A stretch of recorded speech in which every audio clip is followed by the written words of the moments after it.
would you say to someone who faithfully, regularly is listening to your sermons on the internet, but they are not regularly and faithfully being in the Word of God and in prayer? Then hearing you are not hearing, and seeing you are not seeing. Again, listen, all men are fallible.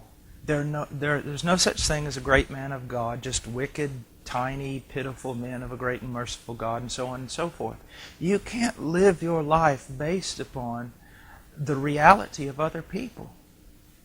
I greatly admire men like John Piper, but I can't live on John Piper. I can't live in some parasitic relationship in which he hears from God and I feed off of him. I have to go to the Word. I have to know God. I have to experience these truths. One of the greatest maladies, and a thing that's quite ridiculous that I see today, is when I see a young man take a sermon from someone like John Piper and preach it word for word. Because, not that the truth isn't important, but I can tell in a second. When that comes out of Dr. Piper's mouth, it's a reality. When it comes out of that young man's mouth, it's like a parrot talking to me. It's not a reality. It's not something he's experienced. They need to get in the Word and prayer. Lock themselves away. Let me say this. When I first was called into the ministry, my pastor, who was a very godly man, who walked with God, he looked at me one day and he said, "Boy, can you be alone?" When he said that, I thought he meant that if I preached the truth, I would be alone. That's not what he meant. What he meant was this. When all the other boys are going on Christian retreats and hanging around in bachelor packs and going to Christian conferences and everything else, can you go into the closet alone and be with God? Can you go to your study and be alone with God? One of the things that you're going to have to realize, the young men who aspire to be used of God, is you're going to have to be a man who walks with God. And not even your closest friends can come with you, not your wife, no one. You walk with God in the Word of God in prayer. Kind of as a follow-up question, is it possible for someone to get so caught up in the personality or the ministry of a preacher that they're more caught up with that man than they are with Jesus Christ himself? Definitely. That's the case with me. I hope that I am preaching the truth. I trust that I'm saying things that are important. But I realize that it's just like David. Do you realize that the first people who had aligned themselves with David, they aligned themselves with David just because they were mad at Saul? There are young men, particularly out there today, they're mad at everything they see in Christianity. So the first supposed radical voice and radical life they see, they want to latch on to that. That's very, very dangerous. You see, the whole thing that we need to look at here is truth and character. The idea of someone being radical, the idea of someone being zealous, to latch yourself onto a person like that because they seem that way is very dangerous. Very dangerous. Is it possible for someone to love the preaching ministry of someone like yourself or John Piper and still be lost? Oh, yes. It is very possible.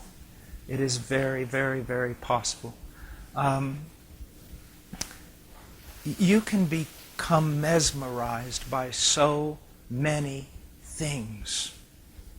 But you have to ask yourself, do I love Christ?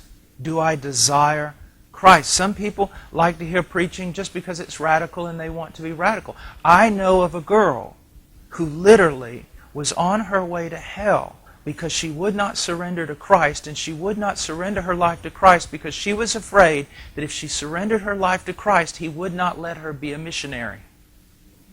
Anything can send you to hell. You know, a lot of people do really look at you as a celebrity and stuff like that, and I don't know. I don't know if there's anything you want to say to address people out there who do that, because it does need to be addressed, and who better than you? I don't know, but... Okay.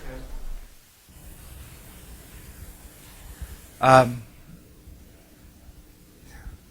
few years ago, I was preaching up in a place, and And I had chosen that week I was going to teach on the Old Testament. Many, many people came to hear me preach. Many people came to hear me preach. And the church filled up, and there was seats put out and everything. And when I got up to preach the first sermon, I looked over to my right, and there, seated, was a man nobody knew. A Hebrew professor from India. And I knew something about him. And it just struck me as so ironic. First of all, he's very, very godly husband, very godly father. He has forgotten more about God in the Old Testament than I'll ever know.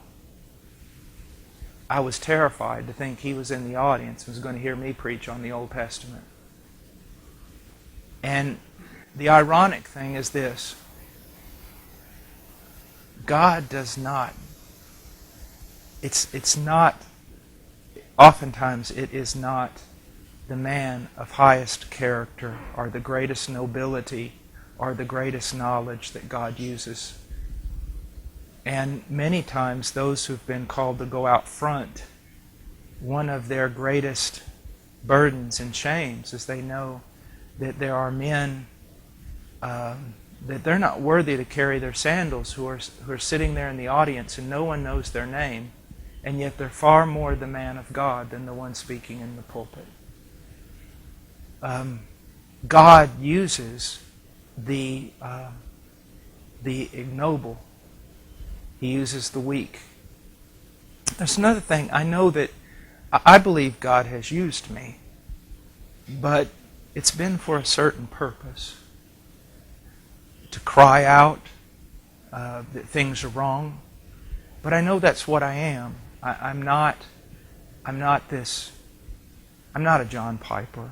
I'm not the great expositor.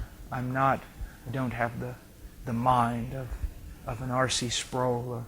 I am what I am. And God will sometimes use people like me. We're limited, but we are used. Another thing I think is very, very, very, very good story is I preached in a place one time and a genuine revival broke out, and I don't use that term lightly. Some people were being converted. Other people were fiercely angry, threw things at my wife and I as we walked across the campus. But a revival broke out. And afterwards, some of the young Bible students came up to me and said, "Mr. Washer, can we go to Peru with you?"